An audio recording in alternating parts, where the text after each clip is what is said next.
Hello guys and welcome back to my channel. आज इस video में हम लोग एक बहुत ही कंट्रोवर्शियल प्रोविजन को डिस्कस करने जा रहे हैं जो कि है section 295A of Indian penal code. Basically section 295A ये कहता है कि अगर आप किसी की रिलीजियस फीलिंग्स को इंटेंशनली हर्ट करते हैं या ऑफेंड करते हैं तो उस केस में आपने इस प्रोविजन के अंडर एक पनिशबल ऑफेंस को कमिट किया है।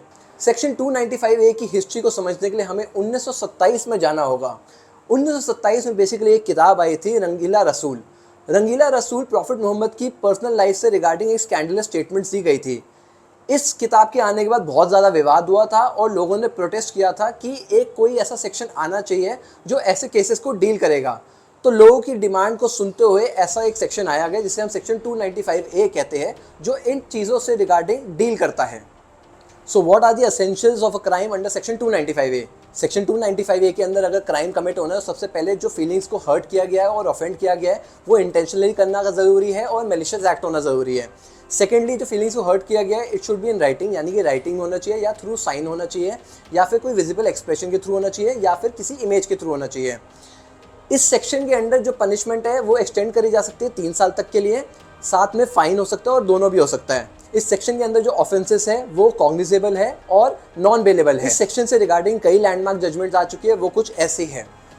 सुप्रीम कोर्ट की सबसे पहली और सबसे सिग्निफिकेंट जजमेंट जो 295A से डील करती है वो है Ramji Lal Modi versus state of UP.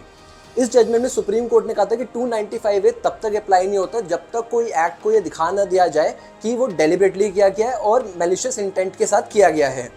Second significant judgement जो 295A से डील कर वो है Kedarnath Singh versus state of Bihar.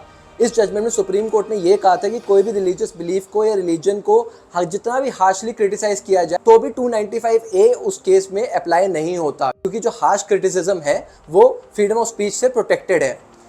जो तीसरी रेलिवेंट जजमेंट है वो है Amish Devgan versus union of India. इसमें सुप्रीम कोर्ट ने एक बात कही थी, अगर कोई रिलीजियस कम्युनिटी या कोई कम्युनिटी किसी वर्ड को डेरोगेटरी मानती है तो अगर कोई व्यक्ति उस वर्ड का इस्तेमाल करता है तो भी 295A तब तक अप्लाई नहीं होगा जब तक इस चीज़ को एब्सोल्युटली दिखा ना दिया जाए कि उस व्यक्ति की जो इंटेंशन थी वो रिलीजियस फीलिंग्स को ऑफेंड करने की थी, हर्ट करने की थी। कंक्लूजन में हम ये कह सकते हैं कि सेक्शन 295A से लेकर इंडियन जुडिशरी ने बहुत ही सिग्निफिकेंट रूलिंग्स दी है। सेक्शन 295A की जो इंटेंशन है वो बेसिकली ये है कि जो रिलीजियस कम्युनिटीज़ है उनकी जो फीलिंग्स है, उनकी जो सेंटिमेंट्स है उनको सेफगार्ड किया जा सके, ना कि किसी को अननेसेसरी पनिश किया जा सके। कोर्ट्स ने कई जजमेंट में कहा है कि हमें एक फाइन बैलेंस बनाना होगा रिलीजियस टॉलरेंस और फ्रीडम ऑफ स्पीच में, ये दोनों एक दूसरे को ओवरलैप नहीं करने चाहिए। अंत में इस वीडियो को मैं यही कहना चाहूँगा कि इंडियन जुडिशरी का इस सेक्शन को लेकर बहुत ही इंपॉर्टेंट और बहुत ही महत्वपूर्ण एक योगदान रहा है और आगे चल के भी उम्मीद करते हैं कि इंडियन जुडिशरी लिबरली ही इस सेक्शन को अप्लाई करेगी। आपको ये वीडियो कैसी लगी, लाइक, शेयर और कमेंट करके ज़रूर बताइए।